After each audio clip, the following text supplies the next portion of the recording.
기도합니다. 우리 이 시간 같이 찬양 드리심으로 우리 예배를 시작하겠습니다.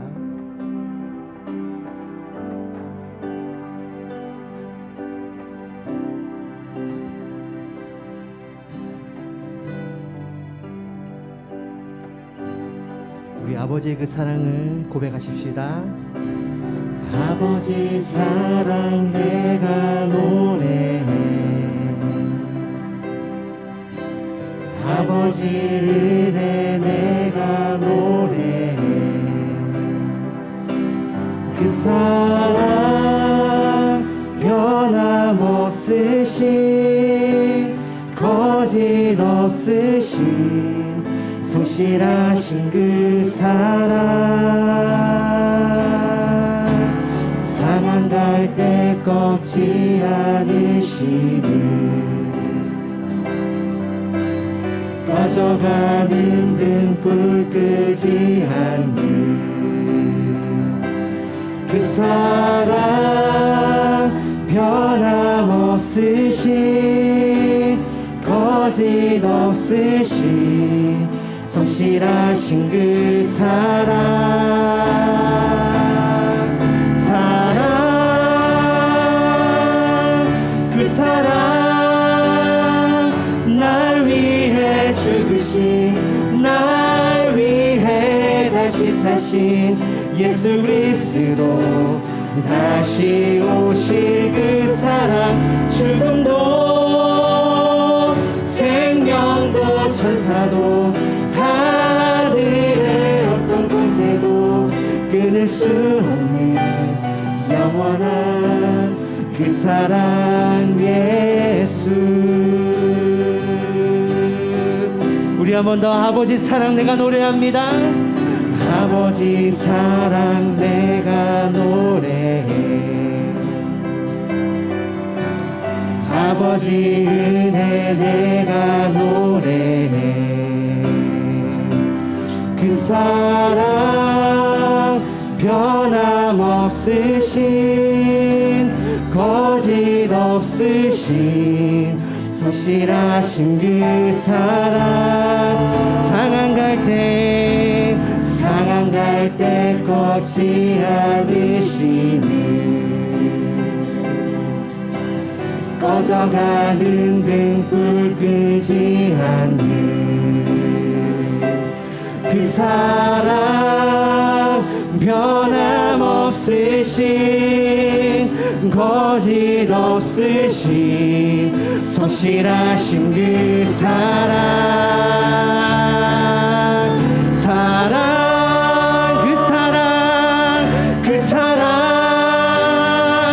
날 위해 죽으신, 날 위해 다시 사신 예수 그리스도, 다시 오실 아멘. 죽음도 생명도 천사도 하늘의 어떤 권세도 끊을 수 없는 영원한 우리 시간 아버지의 그 놀라우신 사랑을 한 번 더 찬양하시면서, 그 사랑, 그 사랑, 날 위해 죽으신, 날 위해 다시 사신 예수 그리스도, 다시 오실 그 사랑, 죽음도 생명도 천사도 하늘의 어떤 권세도 끊을 수 없는 영원한 그 사랑 예수, 영원한, 영원한 그 사랑 예수, 영원한, 영원한 그 사랑 예수.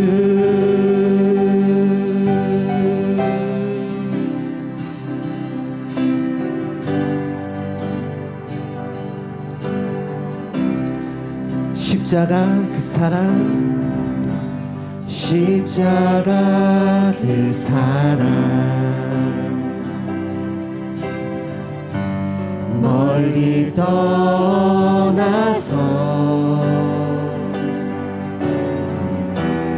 무너진 나의 삶 잊혀진 주의 돌 같은 내 마음 어루만지사 다시 일으켜 세우신 다시 일으켜 세우신 주를 사랑합니다. 주 나를 보호하시고 날 붙드시리 나는 외롭고 존귀한 주님의 자녀라. 주 나를 보아 날 붙드시리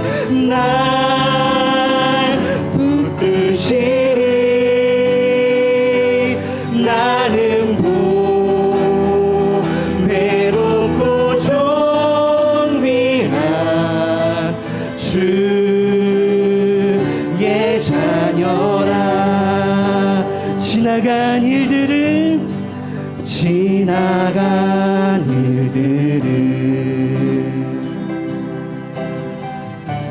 기억하지 않고 이전에 행한 모든 일 생각지 않으리. 사막의 강물과 길을 내시는 아멘. 내 안에 새 일행하신 내 안에 새 일행하신 주만 바라보리라. 아멘. 주 나를 보호하시고 날 붙드시리 나는 외롭고 존귀한 주님의 자녀라. 주 나를 보라. 나를 붙드시는 주님 날 붙드시리. 나는 외롭고 존귀한 주의 자녀라. 나는 외롭고 존귀한 주의 자녀. 우리 한 번 더 나는 보배롭고 외롭고 존귀한 주의 자녀라.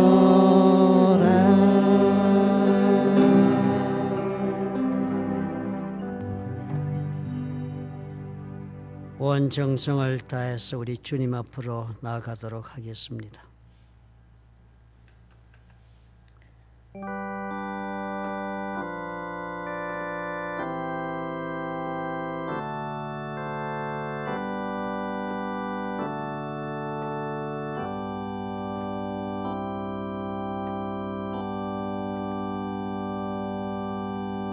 전능하사 천지를 만드신 하나님 아버지를 내가 믿사오며 그 외아들 우리 주 예수 그리스도를 믿사오니 이는 성령으로 잉태하사 동정녀 마리에게 나시고 본디오 빌라도에게 고난을 받으사 십자가에 못 박혀 죽으시고 장사한 지 사흘 만에 죽은 자 가운데서 다시 살아나시며 하늘에 오르사 전능하신 하나님 우편에 앉아 계시다가 저리로서 산 자와 죽은 자를 심판하러 오시리라.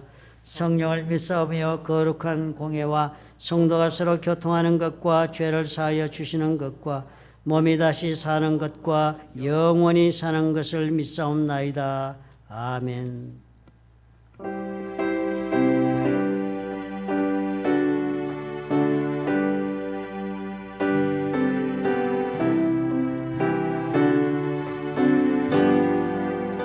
환난과 핍박 중에도 성도는 신앙 지켰네. 이 신앙 생각할 때에 기쁨이 충만하도다. 성도의 신앙 따라서 죽도록 충성하겠네. 옥중에 매인 성도나 양심은 자유 얻었네. 우리도 고난 받으면 죽어도 영광 되도다. 성도의 신앙 따라서 죽도록 충성하겠네.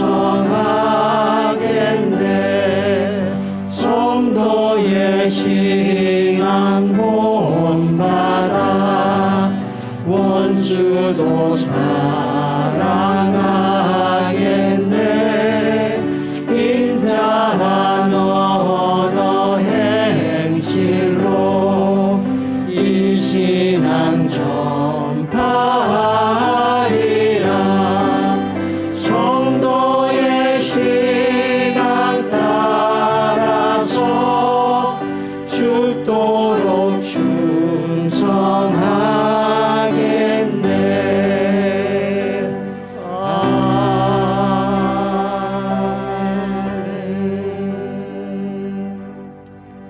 우리 이 시간에 한 목소리로 주님 앞에 기도하기를 원합니다. 예배 가운데 주님 은혜를 부어 주옵소서. 참으로 하나님 앞에 지나간 삶을 돌아보고 회개하기를 원합니다. 우리 주님 앞에 십자가의 권위를 구하면서 나아가도록 하겠습니다. 우리 통성으로 기도하겠습니다. 사랑이 많으시고 좋으신 아버지 하나님, 우리 주의 놀라우신 은혜가 아니면 오늘 우리가 어찌 이 자리에 쓸 수가 있겠습니까? 하나님께서 우리를 사랑하셔서 아버지여 만세전부터 택하시고 구원의 반열에 서게 하신 그 은혜로 말미암아 예수 이름에 의지하고 우리 모두가 다 오늘 예배에 참석하게 하시니 하나님 감사하고 또 감사합니다.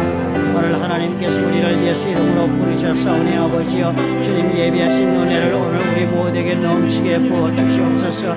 오늘 우리 가운데 영원히 곤비한 자가 있으면 하나님의 더욱더 성령의 기름 부으심으로 충만하게 하셔서 회복시켜 주옵시고, 심령에 상처난 자가 있으면 아버지여 치유하시는 여호와 라파 하나님의 은혜의 역사가 임하여서 아버지여 온전한 영으로 온전한 아버지 심령으로 주님이 거듭나게 아버지여 축복해 주시기를 간절히 원합니다.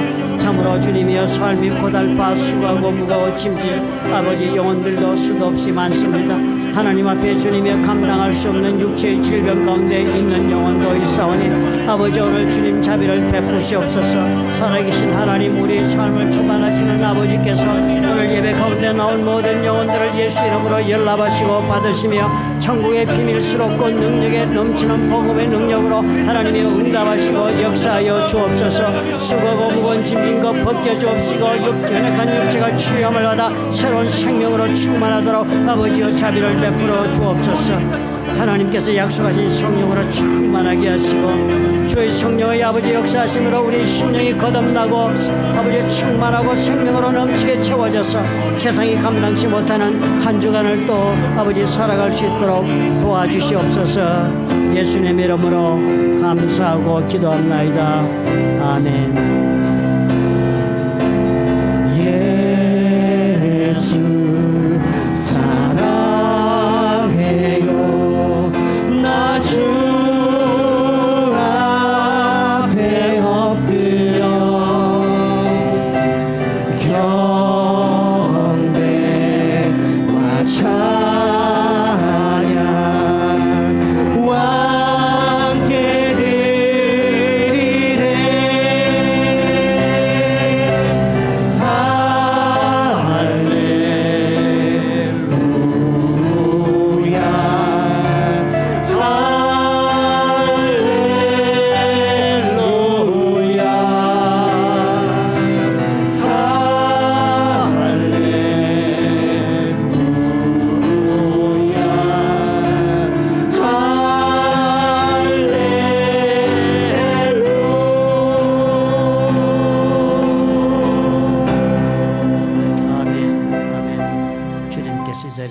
우리와 함께하고 계십니다.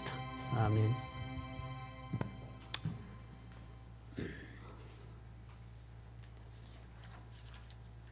설교 노트를 여러분 활용해 주시기 바랍니다. 그저 노트를 보지 않아도 내용이 머릿속에 박힐 만큼 능력 있게 제가 말씀을 전하지는 못해요. 그러나 주의 성령께서 도우시면 또 여러분께서 하나님께서 마땅히 전하고자 하는 말씀을 가슴속에 품을 수 있도록 도와주실 것입니다. 그래서 제가 설교 노트를 준비했습니다. 순서껏 따라오시면 설교의 내용을 숙지하실 수가 있고 또 성경책에 꼽아 두셨다가 목장 모임이나 혹은 또 성도들끼리 모이는 곳에서는 말씀을 서로 다시 적용하고 나누는 그런 기회를 꼭 가지시도록 그렇게 부탁을 드립니다. 그렇게 해서 여러분 꼭 활용하시기 바라고요. 또 유튜브에 오늘 예배가 실황이 우리가 지금 실황으로 예배를 드리지만 또 설교만 또 압축해서 유튜브에 올려드립니다. 전도용으로 여러분 주변에 예수 믿지 않는 분에게 요즘은 말로 복음 전하기 어렵지 않습니까? 나는 이런 교회 이런 말씀을 듣고 이런 믿음을 가지고 있다고 간증하시는 것이 가장 좋은 복음 전도의 방법이 된다고 생각이 들어집니다. 그래서 꼭 유튜브에 올라 있는 그 링크에 카톡에다 링크해 드린 그것을 그 주소를 복음 전할 때 교회 다니지 않는 분들이나 교회를 다니다가 시험이 들어 교회를 떠나신 분들이 여러분 꼭 전도용으로 보내주시기를 부탁을 드립니다. 제가 개인적인 가정사가 있어서 다음 주일에는 교회를 비워야 할 것 같습니다. 그래서 제가 타주로 좀 다녀와야 되게 되었어요. 그래서 피치 못할 가족들의 행사가 있어서 제가 가야 되겠습니다. 제가 이제 나이가 많았어요. 이 꼭 와달라는 가족 모임을 어떤 이유로든지 회피해서는 안 될 것 같다 하는 생각이 듭니다. 그래서 일주일 자리를 비우는데요. 종전에 우리 교회 한 몇 달 동안 섬기시는 교회가 코로나 때문에 모이지 않아서 우리에게 참석하셨던 피터 킴 목사님께서 다음 주일에 말씀을 제 대신 전해 주시기로 그렇게 했습니다. 제가 없을 때는 여러분 더더욱 교회에 나오셔서 자리를 지켜주시기를 부탁을 드립니다. 제가 이렇게 간혹 모시는 분들은 다 목회를 하시거나 선교를 하신 분들이 되어서 자기 나름대로의 삶을 하나님 말씀 가운데 사신 분들이라서 저와는 매일 듣는 설교와는 다르게 한 번쯤 이렇게 들을 때 새로운 은혜가 그런 넘치는 기회가 될 수 있다고 생각이 들어집니다. 여러분 기도해 주시고요. 또 기대하는 마음으로 또 교회에 참여해 주시기를 부탁을 드립니다. 헌금을 위해서 제가 기도하도록 하겠습니다.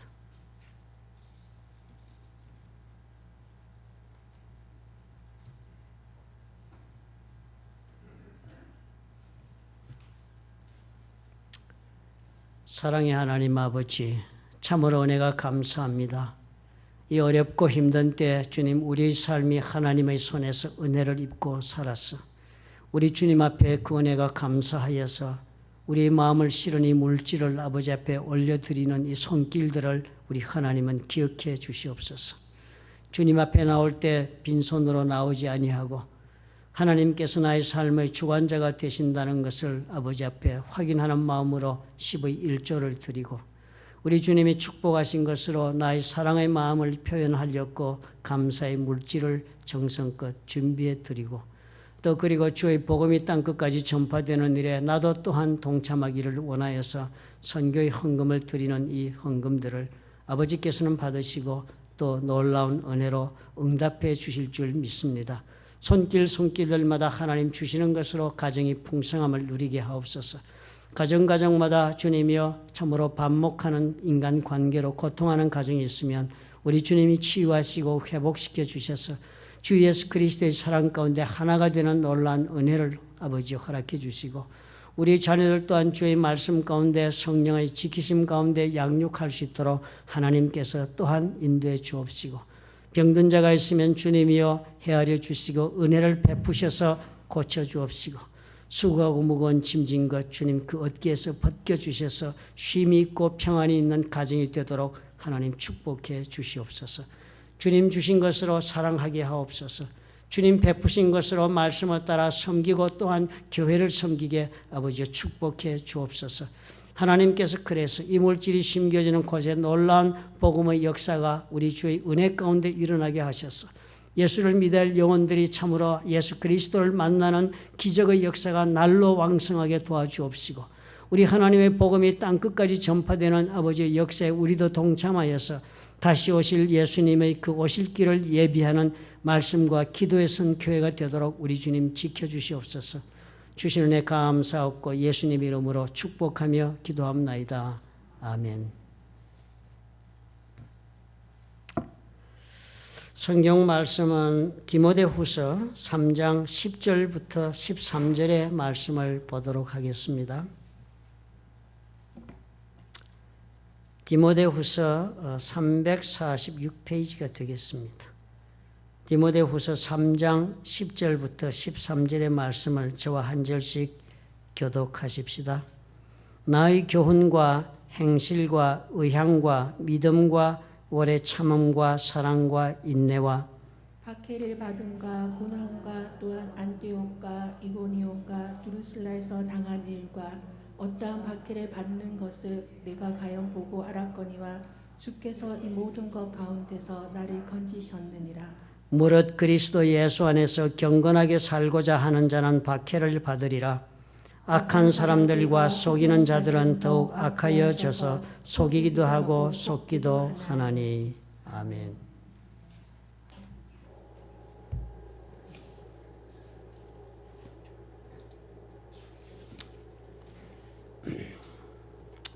디모데후서 이렇게 시작된 글이니까요. 우리가 제목만 보아도 사도 바울이 자기가 아끼고 사랑하는 영적인 아들이라고 부르는 디모데에게 보낸 서신서다 하는 것을 알겠습니다. 그러니까 지금 오늘 우리가 읽은 3장 10절부터 13절의 이 말씀은 사도 바울이 디모데에게 앞으로 이렇게 교회를 맡아서 하나님 앞에 헌신을 해다오 그렇게 전하는 말씀 중에 한 구절이 되는 것입니다. 그 가운데 이 오늘 말씀이 대단히 내용이 긴 것처럼 이렇게 보여지지만 내용을 가만히 주시해서 들여다보면 주제가 압축되어 있습니다. 박해와 고난에 대한 이야기로 압축된 바울의 가르침입니다. 사도 바울이 이방인들에게 복음을 전하면서 엄청난 박해를 받은 것을 우리는 사도행전을 통해서 익히 들어 알고 있습니다. 박해를 받고 고난도 당하고 온갖 상상할 수 없는 어려움 가운데 사도 바울은 그렇게 처하면서 자신의 사역을 계속했던 사람이었습니다. 그런 과정에서 오늘 이 글을 읽어보니까요. 그의 제자되는 디모데가 사도 바울이 고난당하고 이 박해받고 하는 이 모든 일들을 그 제자 디모데도 직접 눈으로 목격하면서 이 과정을 같이 지내온 것을 알게 되겠습니다. 그래서 바울이 그렇게 말을 하는 것입니다. 디모데야, 너도 네 눈으로 보아서 알 수 있는 것처럼 이 박해와 고난을 당하여 우리가 죽게 된 것처럼 그런 과정을 겪지 않았느냐라고 그렇게 말을 하는 것입니다. 그러면서 바울이 그렇게 얘기해. 그럼에도 불구하고 우리 주님께서는 이 고난에서 우리를 건져주신 것을 너 또한 보지 않았느냐. 그렇게 이야기를 합니다. 그러면서 12절에 보니까요. 무릇 그렇게 말이죠. 무릇 그런데 이 무릇이라고 번역한 단어는 다른 말로 번역하면 영어로는 in fact라고 번역했고요. 우리말로는 다른 말로 번역하면 실상은 이렇게 번역하면 요즘 현대어로서는 쉽게 이해가 되겠습니다. 실상은 그리스도 예수 안에서 경건하게 살고자 하는 자는 박해를 받는다. 이렇게 바울이 설명을 합니다. 사실 이 바울이 박해를 받으면서 이 박해받는 것이 나만 이렇게 받는 것이 아니라고 지금 디모데에게 이야기를 하는 것입니다. 나만 이렇게 박해받고 그래서 교회를 세우고 끝나는 것이 아니라 이 박해는 근본적으로 그 근원이 다른 곳에서 시작되고 있으므로 이 박해는 전 우주적으로 모든 사람들에게 그렇게 편만하게 그렇게 가해지는 박해다라는 말씀을 하기를 그리스도 예수 안에서 경건하게 살고자 하는 자는 박해를 받는다 이렇게 설명을 하는 것입니다. 바울의 체험담이에요. 겉으로 보기에는 박해받고 그렇게 다 끝나는 것 같지만 실상은 어때요? 박해받고 고난당해도 예수님이 살려주시느니라. 이렇게 바울이 지금 자신의 체험담을 디모데에게 하고 있는 것입니다. 그러니까 디모데야, 너는 지금 네가 배운 일에 집착해라. 네 배움에 집착해라. 환경이나 박해나 인생의 어려움을 당해서 그것 때문에 흔들려서 어떻게 할고 하는 그런 인생을 살지 말고 단호하게 네 배운 대로 믿음에 딱 굳건히 서서 네가 앞으로 이 믿음의 길을 흔들림 없이 걸어가야 하겠다라고 그렇게 바울이 디모데를 격려하고 있는 글입니다. 사실 이 말씀은 우리에게 많은 것을 생각하게 해요. 왜냐하면 우리도 예수를 믿었잖아요. 바울이 얘기하기를 무릇 그리스도 예수 안에서 경건하게 살고자 하는 자라 그랬습니다. 영어로 보니까 모든 사람이라는 단어를 가지고 번역했어요. Everyone who wants to live a godly life in Christ Jesus 그랬습니다. 어느 누구도 예외가 없다는 거예요. 예수를 아주 잘 믿는 사람이나 아니면 예수를 아주 이제 금방 믿은 사람이나 오래 믿어가지고 성숙하거나 아니면 지금 이제 들어와서 아는 것이 별로 없지만 믿음 가운데 출발하는 사람이나 모든 사람이 다 공통적으로 박해를 받는다. 당연히 박해를 받게 되어 있다라고 지금 바울이 이야기를 하니까요. 사실 우리가 이 문제를 깊이 생각하고 신앙생활을 해야 마땅한 것입니다. 그런데도 불구하고 어때요? 우리는요. 예수를 믿어가지고 고난을 당한다, 박해를 당하는 것이 그것이 당연한 일이다라고 하면은 우리가 대단히 의아해하는 그런 영적 분위기 속에서 신앙생활하고 있는 것이 당연합니다. 많은 분들이 신앙생활 처음에 예수 믿고 처음 되면요. 성경을 배우기 시작하고 이러면서 가장 혼란스럽게 생각하는 것이 그 질문입니다. 예수를 믿었는데 어떻게 하나님이 나를 보호해 주지 않으시고 고통 가운데 그렇게 던져 놓으십니까? 예수를 믿는데 어떻게 우리는 이렇게 실패하게 하십니까? 예수를 믿는데도 왜 나의 삶에는 이렇게 참으로 남들이 겪지 않는 어려움을 내가 겪도록 우리 하나님 그렇게 하고 계십니까? 우리 하나님 나는 이해할 수가 없다. 그런 하나님을 나는 참 믿고 산다는 것이 대단히 힘들고 어려운 일이 됩니다라고 고백하는 분들이 많습니다. 사실 우리 생각 속에 그렇지 않아요? 예수를 믿어 오래된 사람들 생각 속에도 어려운 일을 당하는 것은 대단히 이상한 일인 것처럼 우리는 생각합니다. 그리고 우리는 고린도후서 5장 17절로 우리 신앙을 다 해결해 보려고 덤벼듭니다. 그런즉 누구든지 그리스도 예수 안에 있으면 새로운 피조물이다. 이전 것은 지나갔으니 보라 새 것이 되었도다. 이 말씀이 우리 믿음의 모든 것을 설명한다고 생각하고 예수를 믿고 우리가 새로운 피조물이 되었으니까 나의 과거의 실패도 내 과거의 허물도 나의 연약함도 다 뒤로 하고 이제는 새로운 인생을 완벽한 인생을 하나님의 보호하심 속에 우리가 살 수 있다고 하는 것이 바로 이 말씀이라고 우리가 이해하고 그런 믿음으로 오늘을 사는 성도들이 수도 없이 많은 것입니다. 사실상 우리가 그럼에도 불구하고 그런 모든 이들에게 실상은 그렇게 우리가 생각하고 우리는 전혀 우리가 받아들이고 있지 않는 그런 핍박이나 고난이나 박해에 관한 문제는 예수를 보니까 어떻게 해요? 반드시 우리가 겪는다 하니까요. 이 문제에 관해서 우리가 제대로 된 믿음의 이해가 없이는 신앙의 길을 우리가 더 걸을 수가 없는 것입니다. 언제나 삶의 고통 가운데 부딪혀서는 우리는 회의하고 혼란스러워하며 우리의 믿음을 유지할 수가 없게 되는 것입니다. 사실상 지금은 우리가 이 미국에 살면서 우리가 바라보니까요. 지금 이 미국에 사는 우리가 무슨 예수를 믿어서 핍박을 받는다, 박해를 받는다는 것은 논리가 맞지 않는 이야기처럼 그렇게 들려집니다. 미국 사는데 예수 믿는 것이 오히려 권면하고 예수 믿으면 축하해주고 오히려 더 사람들에게 사랑도 받고 존귀함도 오히려 받는 것이 미국이다 하는 생각을 하고 있는데 예수 믿는 자에게 누구든지 예배함이 없이 박해가 찾아온다고 하니까 우리가 동의하기가 어려운 문제지요. 그런데 바울은 뭐라고 그럽니까? 핍박이 당연한 것이다 라고 우리 생각과는 정반대되는 이야기를 하고 있는 것입니다. 그렇다면 오늘 우리가 이 문제를 한번 생각해 봐야 하겠어요. 왜 도대체 그리스도인들에게 이 박해는 피할 수 없이 다가와야 하는가? 왜 그런가? 왜 박해가 일어날 수밖에 없는가를 우리가 이해해야만 되겠습니다. 그래야만 우리의 믿음을 우리가 제대로 유지하고 걸어나갈 수 있습니다. 그리고 또 그렇게 피할 수 없는 믿음이 우리를 찾아온다면 우리는 어떻게 대응해야 하는가? 그저 우리가 당하고만 살 수는 없지 않겠느냐 생각하는 것은 지극히 당연합니다. 내 나름대로 나에게 다가온 그 환난과 핍박에 대해서 나는 어떻게 대응해야 하는가를 성경은 무엇이라고 말하고 있는가를 우리가 살펴보아야 하겠습니다. 먼저 예수님 말씀하시는 것을 근거로 우리가 생각해 보면요. 예수님 말씀은 복음은 본질적으로 저항을 불러온다 하는 것입니다. 예수를 믿고 죄사함을 받아 하나님 나라의 자녀가 된다는 이 복음은요. 이 복음은 반드시 그 복음을 믿음으로 받아들인 사람들에게 저항을 불러오게 되는 그런 사건이다 하는 것입니다. 그래서 예수님은 자신의 그 존재를 설명할 때 이렇게 설명을 했습니다. 마태복음 10장 34절에 보면 내가 세상에 화평을 주러 온 줄로 생각지 말라. 예수님이 지금 그런 말씀하시는 거예요. 예수님이 지금 이 땅에 와서 너희들 가운데 내가 지금 이렇게 왔지만 내가 너희들 서로 평화스럽게 잘 살게 해주려고 온 것이 아니다. 그렇게 생각하지 말라. 화평이 아니다. 검을 주러 내가 왔노라 그랬습니다. 검을 주러 왔다는 것을 원어를 보면 검을 던져주러 왔다 그랬어요. 검을 한 자루 이렇게 던져주게 칼 받으라 이렇게 하려고 오셨다는 거예요. 대단히 과격한 표현을 예수님이 하고 계신 것입니다. 그래서 그렇게 예수께서는 그렇게 화평이 아니라 검을 주기 위해 우리 가운데 오셨기 때문에 그래서 예수님이 계신 곳에는 반드시 이런 문제가 생긴다고 마태복음 10장 35절 이렇게 적습니다. 내가 온 것은 그 사람이 아버지와 딸이 그 어머니와 며느리가 시어머니와 불화하게 하려 합니다. 예수님 오셔가지고 공연히 잘 지내는 사람들과 예수님이 들어오셔가지고 두 사람 사이에 불화가 생기게 하려고 예수님이 오셨다는 거예요. 사람의 원수가 자기 집안 식구리라 가장 가깝고 가장 서로 의지하고 가장 신뢰하는 그 사람끼리 서로 다툼이 있는 서로가 서로를 비난하고 공격하고 박해하는 그런 관계를 이루게 되는 그런 문제가 발생하게 된다라고 예수님 말씀하시는 거예요.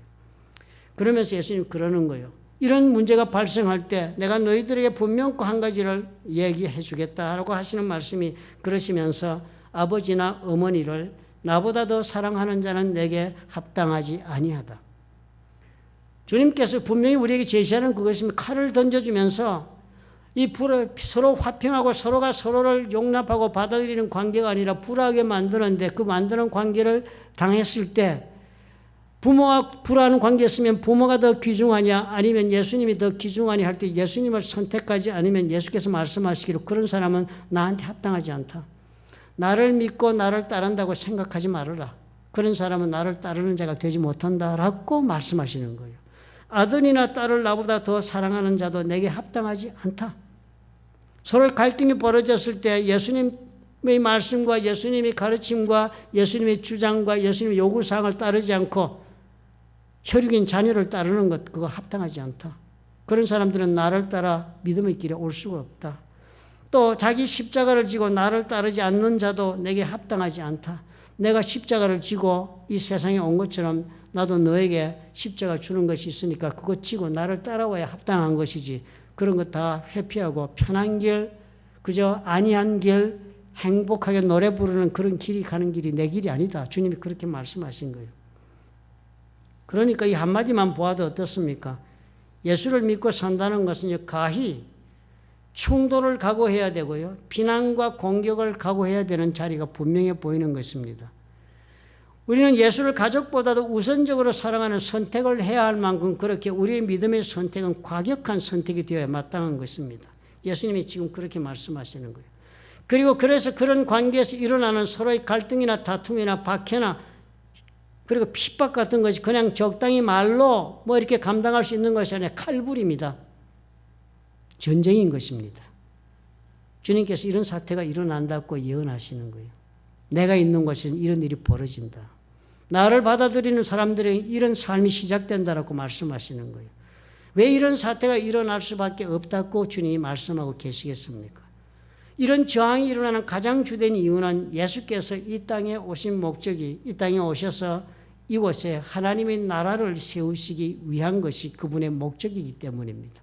주님이 이 땅에 오신 것은요, 오셔가지고 우리의 병이나 고쳐주시고 우리 문제나 적당히 해결해 주시면서 우리와 함께 그저 잘 지내시다가 우리가 평안하게 인생을 살도록 그렇게 해주기 위해서 오신 것이 아니라 우리의 그저 삶의 문제는 한두 가지 감당하고 우리를 위로하고 그리고 우리를 보호해주기 위해 이 땅에 오신 것이 아니라 오신 목적은 분명하게 이 땅에 하나님의 나라를 세우시기 위해 오셨다 하시는 것입니다.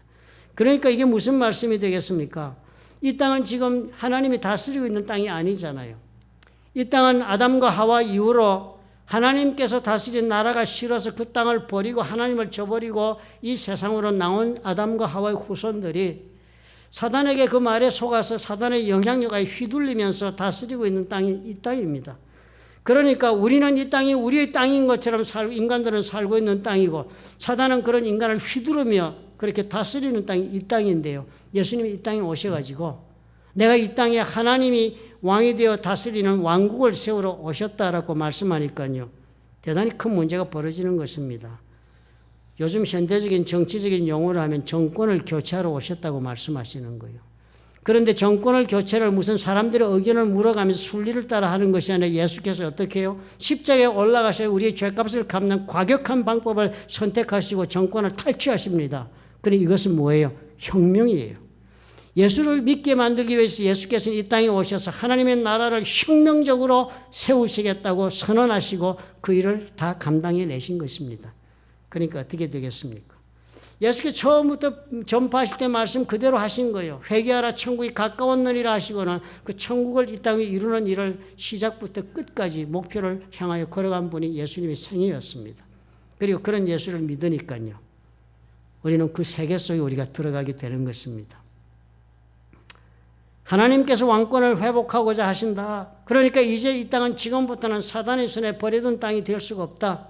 선택하는 자에게 따라서는 하나님이 직접 다스리는 역사를 맛볼 수, 그 나라가 그곳에 세워질 것이다. 그러니까 이제 마음을 돌이켜서 이쪽으로 오너라. 그렇게 말씀하시는 것이 회개하라 하시는 것입니다. 혁명적 요구를 하신 것이에요. 그러니까 저항은 어떻게 해요? 자연 발생적입니다. 어느 왕국이 이 왕자를 내어놓아라 라고 다른 왕이 나타나서 내어놓아라고 스스로 그렇게 그 손에 넘겨줄 왕이 누가 있겠습니까? 죽기로 저항하고 전쟁하고 싸워서 자기의 자리를 지키려고 하는 것이 왕들일 것입니다. 그리고 이 땅의 백성 중에서도 그 나라 땅에 살다가 그 나라를 버리고 하나님께 세우는 나라로 가겠다고 그렇게 나라를 버리고 나가면 기존에 이 백성들을 소유하고 있던 그 기존의 왕들이 그 인간을 다스릴 왕들이 그 사람들을 아주 자유롭게 스스럼 없이 그렇게 갈 수 있도록 놓아주겠습니까? 우리 진영을 이탕하라고 적군의 적진영으로 간다는 그런 사람으로 우리는 당연히 생각하고 배신자로 생각하고 피해를 가하고 그리고 압박을 가하고 뭐 어떤 방법이든지 간에 붙잡아 두려고 최선을 다하게 될 것입니다. 이런 것이 바로 우리의 지금 예수를 믿는 자들의 영적인 현상인 것입니다. 예수를 믿는다는 것이 그저 우리가 믿어서 좋은 사람이 되는 것이 아니고 예수를 믿음으로 우리는 다른 나라로 들어가는 그런 국적을 바꾸는 사람들이 되는 것입니다. 그것도 우리가 이때까지 속하여 있던 나라를 완전히 저버리고 우리가 스스로 선택하여서 국적을 바꾸는 것이니까 이것은 엄청난 도발 행위를 우리가 선택한 것이나 다름없는 것이 예수 믿는 선택이 되는 것입니다. 그러니까 결국 우리가 공격 속에 삶이 노출될 수밖에 없습니다. 결국 이 공격은 박해와 고난으로 우리 삶 가운데 그 모습을 드러내는 것입니다. 그러니까 제대로 믿은 사람이라면 제대로 하나님의 자녀가 되기로 선택하고 자신의 옛날에 그 사단의 종노를 하던 곳에서 벗어난 사람이라면 제대로 신앙 고백을 가지고 제대로 믿음 가운데 예수를 믿은 사람이라면 그 사람의 삶 속에 박해가 찾아오는 것은 지극히 당연한 삶의 순서입니다. 하나님을 선택했다는 그 믿음 하나만으로도 우리는 박해를 받기에 충분한 행동을 한 것입니다. 성경을 한번 보십시오. 창세기에 나오는 최초로의 그 인류의 그 선한 사람들 가운데 아벨을 한번 생각해 보십시오.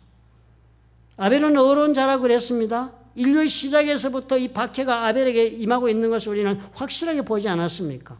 아벨이 가인에게 죽음을 당한 데는 단 한 가지 이유가 있었습니다.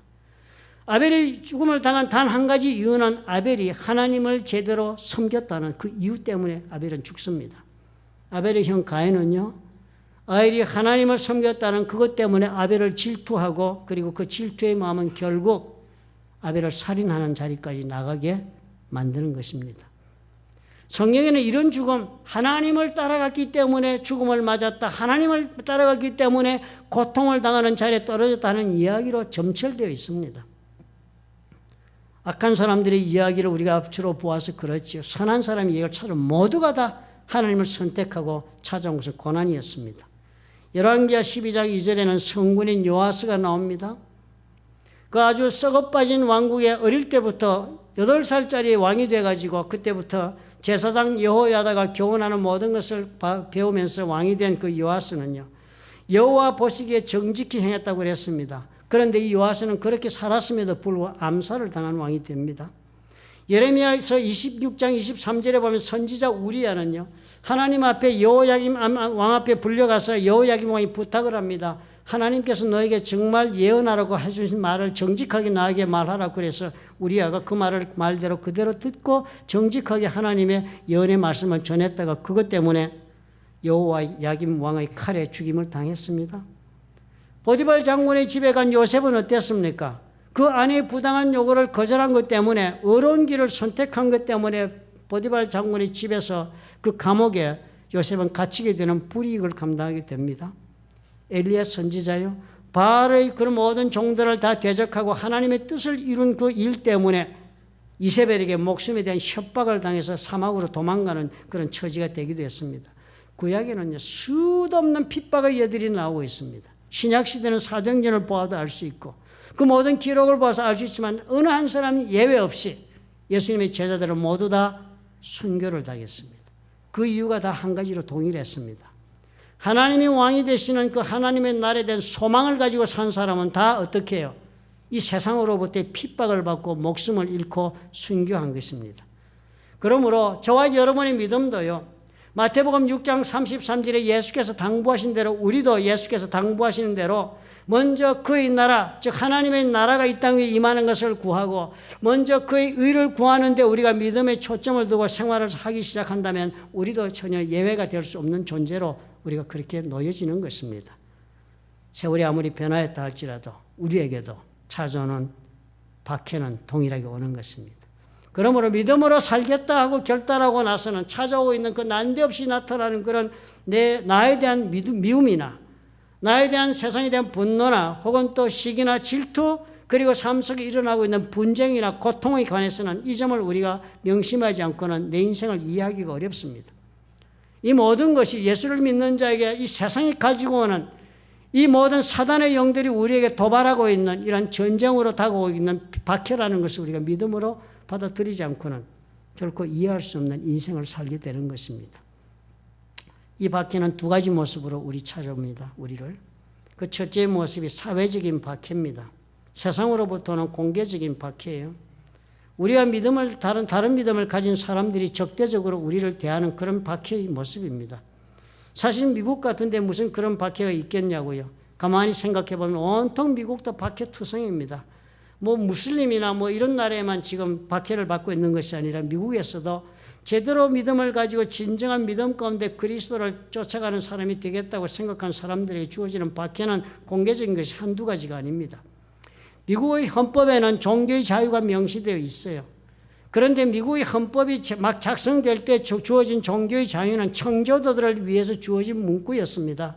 영국에서 종교의 자유를 누리지 못하는 자들이 미국으로 들어와 새롭게 이민하여서 나라를 건설하니까 그 헌법이 당연히 그들에게 종교의 자유를 준다고 명시할 수밖에 없었습니다. 그 종교의 자유는 하나님을 믿는, 예수를 믿는 종교의 자유를 보장한다는 내용이어야 마땅한 것인데요.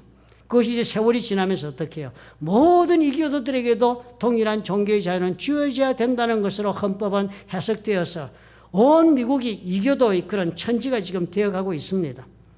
그래서 이곳에서 이제는 그리스도교의 우리 가르치고 있는 그 말씀조차도 이 모든 다른 사교의 그런 도전과 이교도적인 철학과 사상의 도전을 받아가지고 심각한 시련에 지금 우리가 직면하고 있는 것입니다.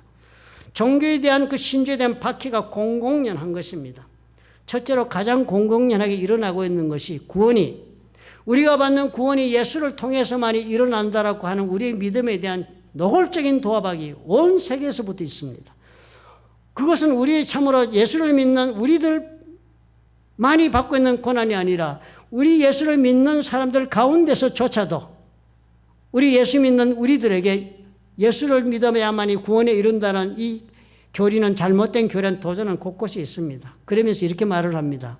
예수만 믿어서 만이 하나님의 구원을 받을 수 있다는 말은 지극히 이기적인 표현이다. 예수만 믿어서 구원을 받는다는 것은 참으로 사랑이 없는 사람들의 표현이다 라고 우리를 공격하는 것입니다. 우리는 분명히 알기로 예수께서 이르시되 내가 곧 길이요 진리요 생명이니 나로 말미암지 않고는 아버지께로 올 자가 없다는 그 말씀을 믿고 이 길을 선택했지만요. 많은 예수 믿는 사람들이란조차도 진정한 믿음을 소유하고 있지 못한 그런 성도들까지도 더불어서 예수만이 구원에 이르는 길이라는 이 믿음의 고백에 대해서 독선주의적인 자들이라고 공격하고 사랑이 없는 집단들이라고 맹공을 하는 그런 세상을 우리가 삽니다. 어디서든지 모이면 이것이 공개적인 조롱거리가 되고 있습니다. 레리 킹 쇼, 많은 인터뷰로 유명한 쇼죠. 이 레리 킹 쇼에 목사님들이 초빙되어 갔습니다. 목사님 모셔놓고 그 사람들이 질문할 때, 레리 킹 질문할 때 어떻게 하면 예수를 잘 믿을까 해서 질문하는 질문이 결코 아닙니다. 바로 이 점을 묻습니다. 당신들은 오직 예수만 믿어서 구원을 받는다고 하는데 목사님은 어떻게 생각하시느냐? 그랬더니 텍사스에 큰 교회를 하고 있는 그 목사님 그 자리에 인터뷰하시면서 우물우물하고 말씀을 못하시다가 그러는 거요. 구원에 이른 길은 하나밖에 없는가로 물을 때 자기 뜻을 표현하지 못하고 우물우물하게 구원은 결코 개인적인 문제가 되어서라고 우물우물하면서 정답을 내지 못했습니다. 그러니까 그 사람의 머릿속에는 지금 레리 킹이 말하는데 내가 정답을 내면 온 비난과 공격을 내가 감당할 수가 없다. 지금 우리 모든 사회의 풍조는 예수 믿어 구원받는 것이 유일한 길이라는 것을 인정하지 않는 사람도 가득 차 있고 우리는 그 가운데 생존하기 위해서는 이 말을 공개적으로 하는 것은 어리석은 일이다 라고 생각했겠지요. 그래서 어물어물했습니다. 얼마나 레리 킹이 즐겁겠습니까? 즉시로 그 목사님 교회 성도에게 전화를 걸었습니다. 그 인터뷰 현장에서요. 그랬더니 그 여자 성도님을 전화를 걸었더니 지금 당신 목사님이 이 고백을 어떻게 생각하십니까? 그러니까 성도가 명백한 대답을 하는 거예요. 목사님, 어떻게 목사님께서는 바로 예수님만이 구원의 길이라고 말씀하지 못하십니까? 라고 오히려 성도가 목사를 질책하는 희한한 모습도 벌어지기도 한 것입니다. 세들백 요 밑에도 큰 교회 있습니다. 훌륭하신 목사님으로 우리가 존경하고 그분에 의해서 구원받은 사람도 많습니다. 그런데 레리 킹 쇼에서 또한 인터뷰를 했습니다. 어떻게 생각하시냐고. 왜 구원에 이르는 길은 여러 길이 있을 수가 있다고 생각하지 않으십니까? 당신들은? 왜 산의 정상에 오르는 길은 길이 하나밖에 없다고 말씀을 하십니까? 그것은 참으로 유아 독존적인 발상이 아닙니까? 라고 질문하면서 그 목사님 물었습니다. 당신은 어떻게 생각하십니까? 그리고 그분이 정확하게 대답하십니다. 구원인 문제라는 것은 개인적인 문제가 돼서 우리가 옆에서 보고서는 모르는 문제다. 천국이 있거나 없거나 하는 문제도 개인적인 그런 신념의 문제이기 때문에 말할 수 없다. 그러므로 지금 믿어서 손해볼 것 없다 하는 식의 표현을 하고 계신 거예요.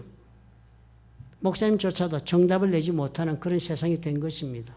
박해의 분위기가 너무나 엄청나기 때문에 그런 것이에요. 유독 한 분이요. 존 맥카터 목사님. 그분이 질문에 명쾌하게 대답을 했습니다. 그 사람이 그렇게 동일한 질문을 받자 그분은 대답하기를 나는 예수 그리스도만이 구원의 길이라는 말씀을 믿습니다. 왜냐하면 내가 믿는 성경에 그렇게 적혀있기 때문입니다. 게임이 끝났어요. 레리 킹 더 물어볼 것이 없어집니다. 그렇게 말하니까 아 그렇습니까? 하고 얘기는 종결되어지는 이야기였습니다. 핍박을 피하고 두려워하는 사람에게는 수많은 모욕과 조롱거리가 따라왔지만은 하나님의 믿음 가운데 쓰고 핍박을 두려워하지 않고 신앙을 고백하는 자에게는 더 이상의 조롱도 더 이상의 도절도 도발도 없었던 것입니다. 동성애는 어떻습니까? 동성애에 대하여 미국 침례교단이 한번 발표한 적이 있었습니다. 오래전의 이야기죠. 난리가 났습니다. 성경에 말하기는 동성애대로 동성애 결혼을 허락해서는 안 된다는 말을 누가 한번 했다가 그 목사 한 사람 때문에 난리가 내고 빌 클린턴 대통령 때였습니다. 발표하기를요. 종교적인 독선이라고 대통령이 직접 그런 발언에 대해서 비난하는 성명서도 발표를 한 세상이 이 세상입니다. 결혼 케이크를 만드는 장사를 하고 있는 젊은이가 있었잖아요. 동성애 결혼하겠다고 찾아와서 결혼 케이크를 부탁하자 주문을 거절했습니다. 나는 그리스도이기 때문에 동성애자들 결혼을 나는 결코 인정할 수 없으므로 당신을 위해 케이크를 만들 수 없어. 동성애자가 그냥 돌아갔습니다. 그렇지만 그냥 돌아간 것이 아니었습니다. 법원에 고소했어요. 디스크리미네이션으로 고소했습니다. 그래가지고 하급심에서 이 사람 재판에 져가지고 손해배상하고 변호사 비용 문화라고 자기 빵집 다 날렸습니다. 그러나 날리고 이 사람이 멈추지 않았어요. 우리의 진리가 과연 하나님께서 허락하신 이 진리도 사는 것이 우리의 갈 길이라는 신념하에 대법원까지 상소해서 올라갔습니다. 결국 대법원에서는 그것이 성경적 진리를 인정해서가 아니라 개인적인 영업을 하는 사람의 그 선택권으로서 거부할 수도 있다라고 인정해가지고 대법원에서 하급심이 뒤집어져서 승소를 했습니다. 그렇지만 그 박해의 피해가 얼마나 컸겠습니까? 많은 그리스도인들이 도와서 아마 그 사람 빵집을 회복한 것으로 압니다. 이런 세상을 우리가 살고 있습니다. 우리가 어디 가서도 직장을 다니면서 예수 믿는다고 그렇게 드러내놓고 말하기 어려운 세상을 살고 있다. 그런 박해가 저와 여러분에게 상존해 있는 세상입니다. 또 박해는 우리 내부에도 있습니다. 가장 어려운 것이 내부의 박해의 하나일 것입니다. 예수께서도 박해를 누구에게 받았습니까? 같이 여호와 신앙을 가진 사두개인 바리새인들, 유대인들로부터 예수님 박해를 받았습니다. 다른 이방 종족들이 아니었습니다. 예수 그리스도를 박해해서 십자가같이 몰고 가고 못질한 사람들이 유대인들이었습니다. 안에서 일어난 박해였습니다. 하나님의 말씀에 대한 오해요. 그리고 또 믿음의 변질된 그 믿음이 순수하고 정직하고 올바른 믿음이 되지 못한 데서 오는 그런 자신의 기득권의 보호에 대한 이기심, 자기 중심적이고 자기 의에 빠진 사람들로 인한 그런 박해가 내부에도 있는 것입니다. 좁게는 교회 안에도 있겠습니다. 우리를 풍요롭게 살게 해주는 것이 교회요. 우리를 풍요스럽게 살게 해주는 나의 종교라고 믿는 시대에서는 언제나 내부에서 기득권자들이 이 믿음을 새롭게 얻는 자들에게 강한 박해는 참혹할 정도였습니다. 말씀대로 사는 것이 결코 쉽지가 않은 거예요. 그래서요. 말씀대로 살자고 말하는 것도 또한 어려운 것입니다. 언제나 심각한 반발이나 반대 혹은 이유 없는 갈등을 각오해야만 말씀대로 살 수 있는 것이 우리의 현실인 것입니다. 예수님 시대에 예수님이 이렇게 표현을 했어요. 누가복음 7장 33절과 34절에 보면 예수님이 그 당시 성도들을 대해서 이렇게 묘사를 하고 있습니다. 세례 요한이 와서 떡도 먹지 아니하며 포도주도 마시지 아니하며 너희 말이 귀신이 들렸다 하더니 인자는 와서 먹고 마시며 너희 말이 보라 먹기를 탐하고 포도주를 즐기는 사람이여 세리와 죄인의 친구로다 한다. 어쨌든 너희들은 욕하는 사람들이라는 거예요. 세례 요한과 예수님이 같은 지금 동맹군이잖아요. 세례 요한이 먼저 예수님 오실 것을 선언한 사람이고 그를 따라 예수님 오실 두 사람 다 회개하라 천국이 가까웠느니라가 선언문이었습니다. 그런데 이 둘 놓고서 그 세례 요한은 포도주도 안 마신다라고 비난하더니 이제는 내가 먹으니까 먹는다고 너희들이 지금 비난하지 않느냐. 말뜻이 무엇입니까? 어쨌든 비난하겠다는 사람들이구나. 너희들은 무엇이든지 간에 비난하기로 마음먹고 사는 사람들이구나라고 예수께서 말씀하시는 거예요. 동일한 일이 지금 우리 믿음 생활을 하는 이곳에서 얼마든지 벌어질 수 있습니다. 우리 가운데 너무나도 쉽게 동료를 비방하고 싶은 마음이 우리 가운데 일어나는 거예요. 내가 박해의 주인공이 될 수 있는 기회입니다. 아니면 또 내가 참으로 너무나도 쉽게 내가 10가지 좋은 점이 있지만 한 가지 나의 부족한 것 때문에 공격을 받는 일 그것도요. 터무니없는 비난하는 일도 교회 안에는 얼마든지 쉽게 일어나는 것입니다. 우리가 사람의 장점을 보지 않고 단점을 보기 시작하면 열리면 열다 우리는 비난하고 정지하고 그리고 또 조소거리가 되게 할 수밖에 없겠지만 또 좋은 점을 본다면 한량없이 또 좋은 것을 우리가 볼 수 있음에도 언제나 부정적인 면을 가지고 핍박의 길을 선택하는 사람도 수도 없는 것입니다. 교회 안에는요. 하나님을 섬기기로 결단한 사람들이 있는가 하면 그 반면에 또 교회 안에는 하나님을 섬기는 사람을 공격하는 일 외에는 아무것도 하지 않겠다고 그렇게 마음먹고 있는 사람도 있습니다. 때때로 우리의 무죄와 범죄함으로 우리가 박해를 자초할 수도 있겠습니다. 우리가 부족한 존재니까요. 사단은요, 수많은 연약한 이 믿음을, 사람들이 연약한 점을 이용해서 끝없는 전쟁을 사람들을 사용하여 우리 가운데 불러일으키고자 하는 것입니다. 이런 이해의 눈을 가지고 우리가 우리 내부를 볼 수 있어야 합니다. 이런 이해의 눈을 가지고 우리 가정을 보고 우리 교회를 보고 직장을 보셔야 합니다. 이러한 박해는 반드시 온다, 내부적으로도. 그러므로 이런 박해들이 피할 수 없이 우리를 찾아온다고 주님 말씀하시는 거예요. 그렇다면 우리는 이런 입장에서 어떻게 대응해야 하는가가 너무나도 중요한 것입니다. 어떻게 대응하느냐에 따라서 하나님이 우리와 함께 하시는 박해가 될 수도 있고 아니면 내 손으로 싸우는 그런 맨몸의 전쟁이 될 수도 있기 때문인 것입니다. 대응의 첫 번째 주님 말씀하시는 건 절대로 저주하지 말라 하십니다. 절대로 나를 핍박하고 박해하고 나를 고통 가운데 몰고 나를 심판하고 나를 비난하는 자들을 대하여 저주하지 말라고 그러십니다. 예수님은 십자가에 돌아가시기까면서도 이 기도를 하셨어요. 누가복음 23장 34절에 이에 예수께서 이르시되 아버지 저들을 사하여 주옵소서 자기들이 하는 것을 알지 못함이니이다. 주님은요, 자기를 십자가에 달은 그 사람들을 향하여서 이 기도를 한 것입니다. 그들을 정죄하고 심판하고 그 대가를 받도록 주님께 기도한 것이 아니라 나에게 이런 고통을 가하는 저들을 주님 용서해 주시옵소서. 지금 몰라서 저럽니다. 언젠가는 때가 되면 알 수 있을 것이라는 그 때를 생각하면서 그 때가 되면 저 영혼들도 하나님의 자비를 입고 하나님의 사랑이 무엇인지를 알고 하나님의 자녀로 돌아올 수 있지 않겠느냐 하는 기대를 가지고 저주하지 않았습니다. 오히려 하나님께 기회를 주라 그랬습니다. 스데반도 돌에 맞아 죽으면서 동일한 기도했습니다. 자신에게 돌을 던져 죽게 하는 그런 사람들 앞에서 무릎을 꿇고 크게 불러 이르되 주여 이 죄를 그들에게 돌리지 마옵소서 이 말을 하고 자니라 죽었다는 거예요. 성경에서 가장 놀라운 구절은 또 있어요. 예수님께서는 자신을 배신하는 가룟 유다, 가룟 유다를 대할 때 친구라는 단어를 써서 이렇게 불렀습니다. 자신을 배신하는 사람을 대하여서. 마태복음 26장 49절에 이렇게 기록이 되어 있어요. 곧 예수께 나와 랍비여 안녕하시옵나이까 하고 입을 맞춘다. 겟세마네 동산에 예수님이 가셨어요. 그랬더니 로마 병정을 데리고 가룟 유다가 나타난 것입니다.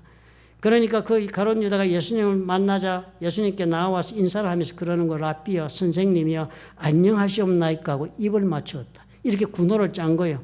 로마 병정들이 내가 가서 이렇게 인사하고 입을 맞추면 그 사람이 예수다라고 그렇게 서로 군호를 암호를 짜고서는 와서 예수님께 그렇게 한 가룟 유다예요. 그런데 그 가룟 유다에게 이렇게 예수님이 말씀을 하세요. 친구여, 놀랍게도 친구라고 부르십니다. 친구여, 네가 무엇을 하려고 왔는지 행하라. 이에 그들이 나와 예수께 손을 대어 잡는지라 그랬습니다. 파스칼은 이 장면을 이렇게 설명을 합니다. 예수님은 유다의 속에 있는 증오심은 무시하고 그 대신 그 속에 있는 하나님의 뜻만을 보고 계셨기 때문에 유다를 친구라 부를 수 있었다. 로마서 12장 14절에 그 말씀에 너희를 박해하는 자를 축복하라. 축복하고 저주하지 말라고 우리들에게 권면하십니다. 왜냐? 예수님처럼 나를 박해하고 핍박하는 그 사람을 보지 말고 그 속에 들어있는 그 미움이나 턱없이 나를 박해하는 그 죄된 본성을 보지 말고 오히려 그 사람 속에서 하나님이 계획을 가지고 운행하시는 것을 볼 줄 아는 눈을 가지고 바라보아라. 때가 되면 하나님이 주실 은혜를 기억하고 그 사람을 바라보라고 성경 우리에게 요구하시는 것입니다. 그러므로 우리는 핍박을 받고 까닭없는 불이익을 당하고 세상적인 고생을 우리가 까닭없이 우리가 당하게 되는 자리에 있다 할지라도 주께서 이 문제에 대한 결론을 내신다고 믿어야 해요. 그리고서 나의 판단을 유보해야 하는 것입니다.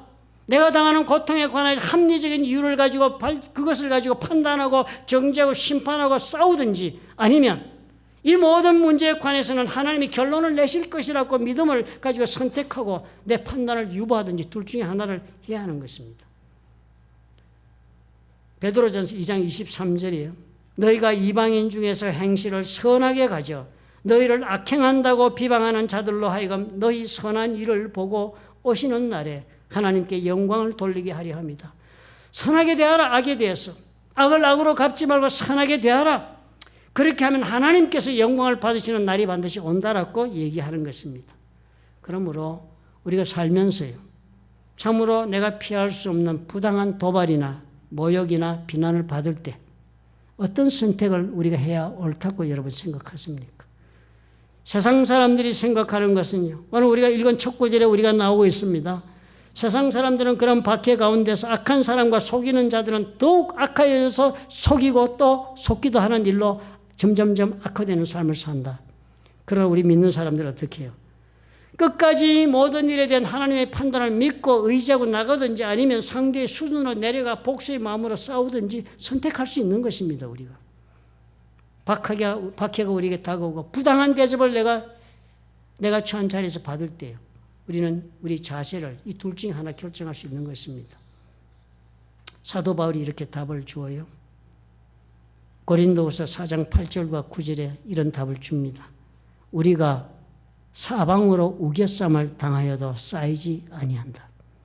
우리가 인생을 살면서요, 참 내가 지금 사방으로 우겨쌈을 꼼짝달싹을 할 수 없다는 그런 박해를 다 어려움에 처해도 결코 우리가 그렇게 쌓이지 않는다는 거예요. 세상의 힘으로 우리를 쌓았다 할지라도 우리는 쌓이지 않는다. 답답한 일을 당하여도 낙심하지 아니한다. 박해를 받아도 버림받지 않는다. 거꾸로 뜨림을 당하여도 망하지 않는다. 넘어졌지만 넘어졌다고 망하지 않는다는 거예요. 얼마나 놀라운 약속의 말씀을 주십니까? 그렇게 하는 데는 확실한 이유가 있다는 거예요. 왜 우리가 이렇게 되느냐는 거예요. 왜 사람들이 우리를 우겨쌈을 그렇게 싸도 우리는 결코 그 쌓여서 꼼짝달싹하지 못하는 인생으로 망하는 것이 아니다. 내가 답답한 일을 당해도 낙심해가지고 그래서 인생이 끝나는 것이 아니다. 박해를 받아도 결코 그 박해 때문에 내가 버림받지 않는다. 거꾸로 뜨림을 당해도 망하지 않는다라고 자신 있게 말한 이유가 어디에 있느냐고 바울이 얘기를 합니다. 고린도후서 4장 6절에 이렇게 적었어요. 어두운 데 빛이 빛이라 말씀하셨던 그 하나님께서 예수 그리스도의 얼굴에 있는 하나님의 영광을 아는 빛을 우리 마음에 비추셨느니라. 하나님 우리에게 마음에 빛을 비추셨대요. 그런데 7절에 이렇게 적습니다. 우리가 이 보배를 질그릇에 가졌으니, 그 빛을 비추는데 그 빛을 우리를 질그릇이라고 지금 바울이 표현해요. 이 보배를 질그릇에 가졌다. 내가 질그릇 같은 그런 존재다. 연약하고 그리고 참으로 비천하고 아무런 귀한 것이 없는 그런 존재지만 이 질그릇 같은 내 속에 이 보배가 있다. 하나님이 비추인 그 빛이 있다는 거예요. 그 빛이 있으므로 그렇게 빛을 하나님께서 우리 가운데 그렇게 비추심으로 내 속에 질그릇 속에 와 계신 이유는 심히 큰 능력은 하나님께 있고 우리에게 있지 아니함을 알게 하려 합니다. 그래서 나의 삶 속에 하나님이 큰 능력이 있다는 것을 내가 알게 해주려고 우리 하나님께서 이렇게 하신다. 하나님이 이 질그릇 가운데 빛으로 와 계시기 때문에 아무리 우리가 사방으로 우겨쌈을 당해도 쌓이지 않는 인생을 살 수 있고 답답한 일을 당하여도 낙심할 필요가 없고 박해를 받아도 결코 버림받은 자 한 사람 없고 거꾸로 뜨림을 당해도 망한 자 없다는 거예요. 우리 인생이 그렇다 하시는 것입니다. 그런 까닭이 여러분 주님께서 당부하시는 거예요. 그러므로 세상 사람처럼 살지 말라. 세상 사람처럼 갚지 말라. 너를 박해하고 너를 고통하고 너를 부당하게 대접하는 사람들이 그대로 갚으려 하지 말라. 주님께서 우리에게 요구하시는 것입니다. 너는 하나님의 자녀로 내가 너희들의 삶을 건지고 내가 너희들의 삶을 책임질 자가 아니냐.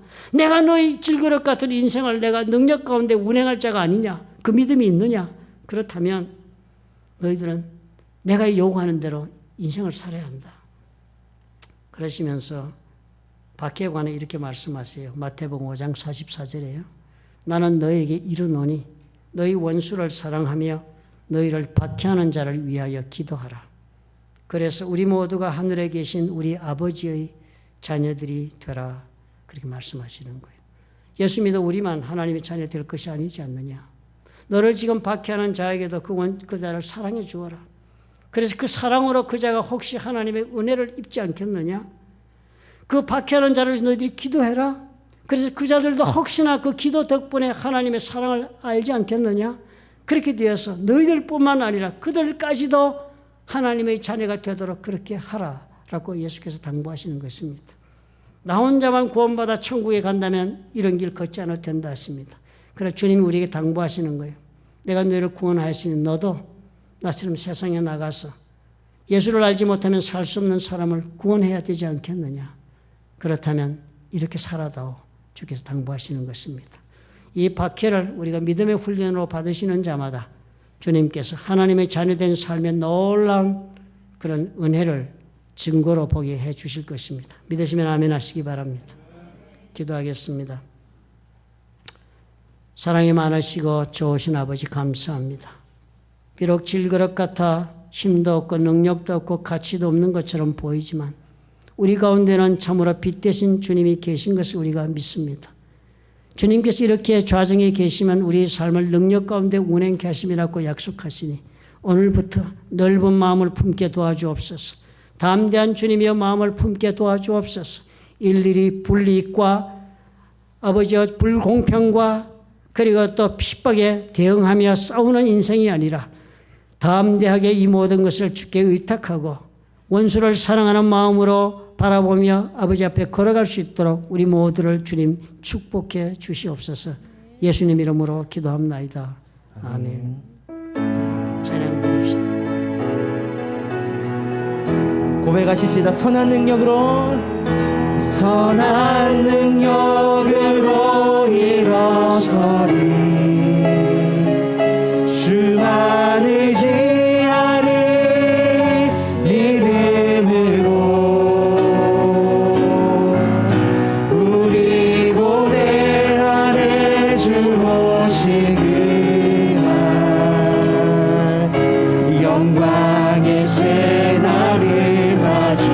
우리 한 번 더 선한 능력으로, 선한 능력으로 일어서리, 주만 의지하리, 믿음으로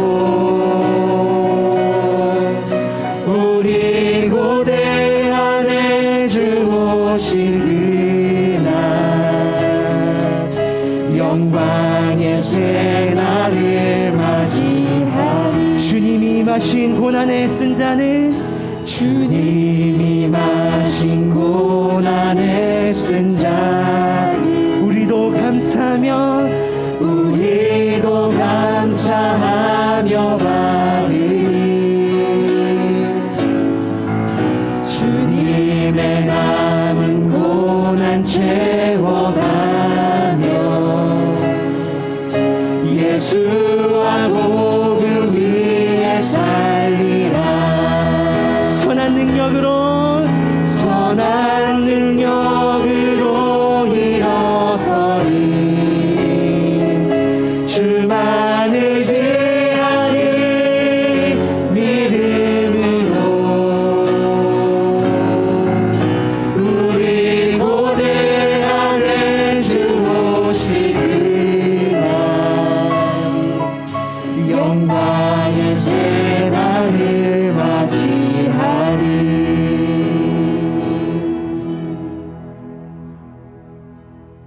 사랑의 하나님 아버지, 참으로 우리가 예수를 믿었다 하지만은 삶의 문제 가운데 우리는 여지없이 흔들리고, 아버지의 신앙의 자리에서 우리가 무너지고 쓰러질 때가 한두 번이 아닌 것을 압니다.